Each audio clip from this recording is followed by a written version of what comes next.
শরীফ ওসমান হাদী হত্যার বিচার দাবিতে ইনকিলাব মঞ্চ ২৪ দিনের আলটিমেটাম দিয়েছে সরকারকে।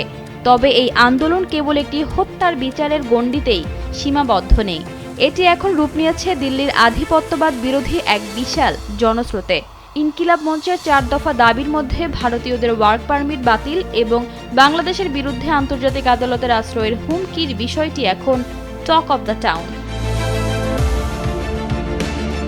শাহবাগ থেকে ইনকিলাব মঞ্চ সাফ জানিয়ে দিয়েছে তাদের দাবি না মানলে লড়াই হবে দীর্ঘস্থায়ী। তাদের প্রধান দাবিগুলো হলো, প্রথমত, হাদী হত্যায় জড়িত সবার ২৪ দিনের মধ্যে বিচার। দ্বিতীয়ত, বাংলাদেশে কর্মরত ভারতীয়দের ওয়ার্ক পারমিট বাতিল। তৃতীয়ত, শেখ হাসিনা সহ আওয়ামী লীগের নেতাকর্মীদের ফেরত না দিলে ভারতের বিরুদ্ধে আন্তর্জাতিক আদালতের আশ্রয় নেওয়া এবং সর্বশেষ সিভিল মিলিটারির আওয়ামী লীগের দোসরদের বিচারের মুখোমুখি করা। গত শুক্রবার থেকে শুরু হওয়া অবস্থান কর্মসূচি রোববার থেকে সর্বাত্মক অবরোধে রূপ নিয়েছে।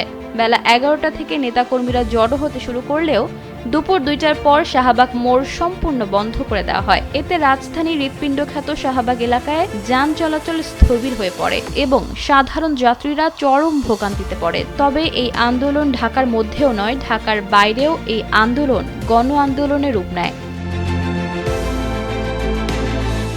ইশিতা আক্তার, সময়ের আলো।